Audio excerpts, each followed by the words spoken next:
Hi everyone, welcome back. I hope you're doing well. I'm going to be showing you how I make this oats and honey lotion. This lotion is really good for sensitive skin, irritated skin types. Oats and honey, they're very soothing for your skin, mild, nourishing. So I'm going to show you my process step by step for making this lotion. So let's jump right in. And if this is your first time stopping by, my name is Esther and I make DIY hair and skincare videos, and I also sell my products on my website. I also have some online formulating classes. If you want to check any of these things out, I'll have everything linked in the description box. So let's jump right in.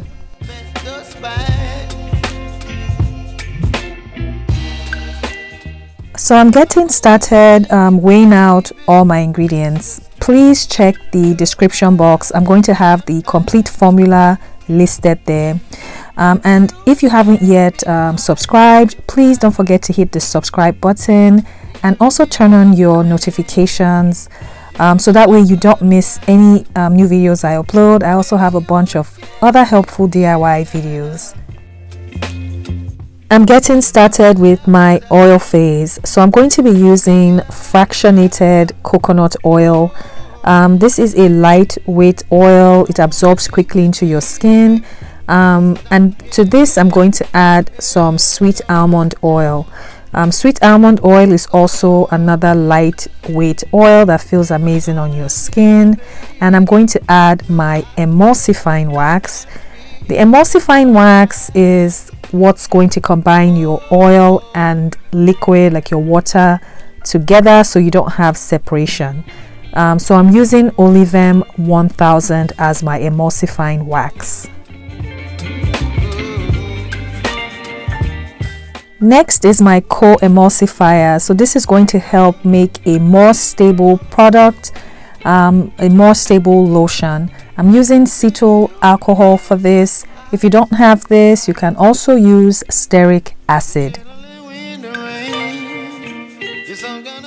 I'm adding in my colloidal oats. You can add this to your water phase, but I find that when I add it to my oil phase, I have less clumping with the colloidal oats, and this is very soothing for irritated eczema-prone skin. So now my oil phase is done. I'm going to set this aside and I'm going to work on my water phase next. I'm adding in some xanthan gum. This is also going to help thicken up your lotion, and it also helps to make a more stable lotion as well. And to this, I'm adding in some vegetable glycerin to help mix in the xanthan gum, and it's also going to help attract moisture to your skin. So you just want to give this a really good mix. You want to make sure all the xanthan gum powder is well dissolved.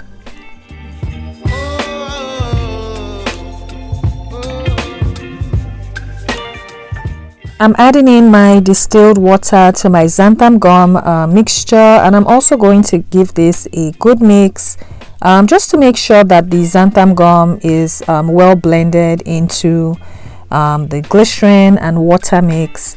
So what I'm going to do next, I'm going to take the weight of the jar. I'm going to zero out my scale and then take note of the weight of the jar, and I'm going to write this number down.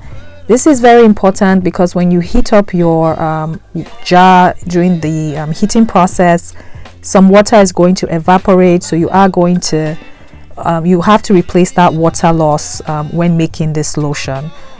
So I'm just going to heat all my jars. I have a little extra jar of distilled water that I also heat up with the rest of my jars to do the water replacement, and I'm just going to heat for about 10 to 15 minutes until I get to a temperature range of 160 to 170 degrees Fahrenheit. This is just a general temperature guide to help you when you're making your lotion or creams. When everything has been heated up I'm going to do the water replacement. So I'm just going to take note of the weight of the jar, and then I'm going to replace any water that has been lost during the heating process, and I'm going to do that. That's what I'm doing here. And after replacing the water, I also saved some of the distilled water so I could mix the rest of my ingredients for my cool down phase. You're going to see that in a little bit, but that's what I'm doing. I saved some of my distilled water, and now I'm going to combine both phases. I added the water phase to my oil phase, and I'm going to stick blend, but I like to tap for a few seconds to loosen up any air bubbles, and then I'm going to stick blend for about a minute or two until everything has been combined.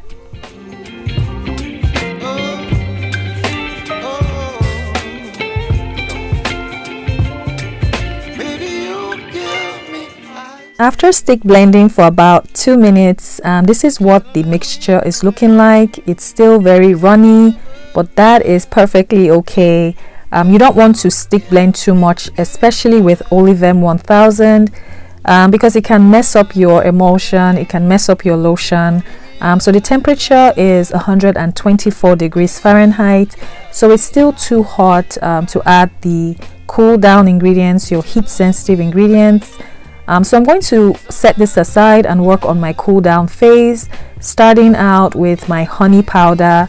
Honey has moisturizing, hydrating benefits for your skin. It's also considered an antiseptic as well.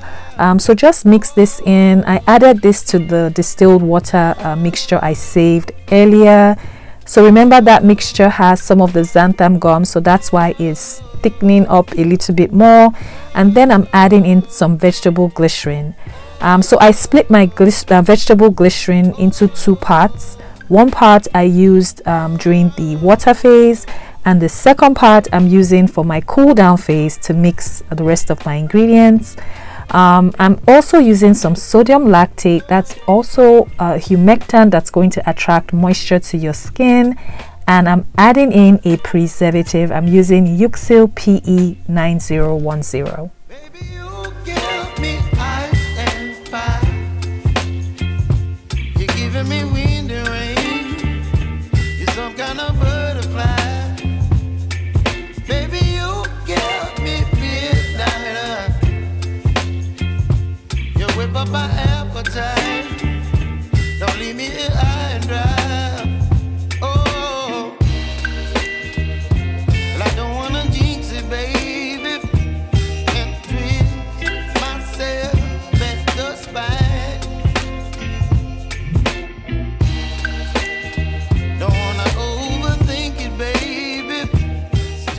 So after mixing, the lotion is still runny, is still on the lighter side, but as it continues to cool down, it's going to thicken up. So I'm going to add in the rest of my cool down ingredients. I'm going to add in some vitamin E oil. So vitamin E oil helps to extend the shelf life of the oils that you used in this formula, so that way it doesn't go rancid or have a smell. And I'm also adding in some essential oil. This is completely optional, but I'm adding in some lavender essential oil. It's soothing on your skin, and it also smells lovely as well. But I don't wanna miss you, baby, so I stand up and speak. And this is what the consistency is starting to look like. So it has started to thicken up. Like I said, as it cools down, it's going to continue to thicken up. So this is not the final consistency. So what I'm going to do next, I'm going to check the pH of my lotion. Any water-based product I make, I always check the pH. You always want to do this. You want to make sure you're staying within the pH of your skin, and you also want to make sure that the emulsifying wax you're using, your final product, is in that pH range as well. So I'm going to take a small amount of my lotion, add in some distilled water, mix it up, and take the reading with my pH meter. And the initial reading is at 5.93, and it's honestly okay. The pH of Olivem 1000 is between 3 to 12. But I went ahead and added some 50% citric acid solution. I have a video linked in the description box showing how I make this. I gave this a good mix, let it sit for about a minute, and then I took the reading a second time following the same process, mixed in some lotion with some distilled water, and then I took the reading with my pH meter, and the final pH is at 4.62. The pH of our skin is between 4.5 to 5.5, but like I said, the previous initial reading of 5.93 honestly is okay. I just wanted to adjust the pH. So this is what the lotion is looking like, and I checked the temperature one more time and it was at 93 degrees Fahrenheit. So it's still very warm, but you can do one of two things. You can package up your lotion now, but do not place the lids or the covers on your container. You want to leave it open so that way it can cool down to room temperature before you place the lid on.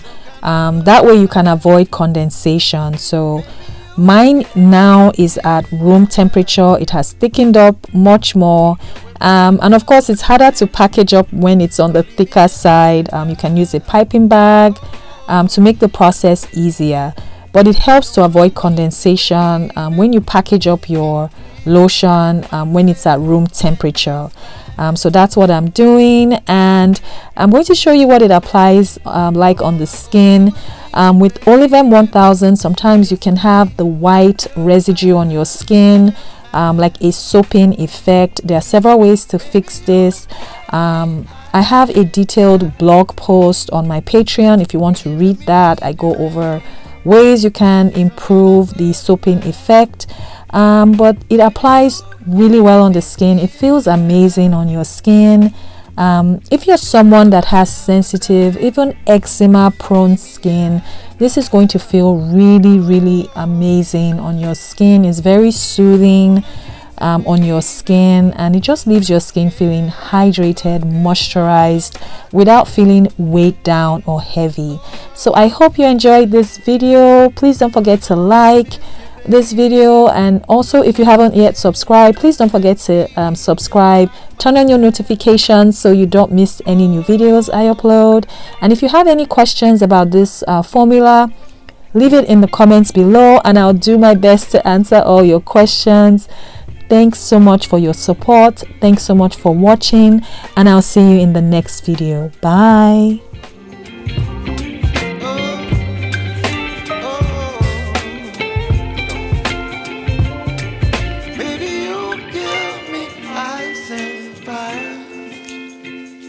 You're chilling in the rain. You're some kind of butterfly.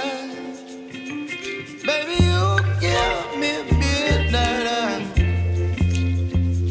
You whip up my appetite.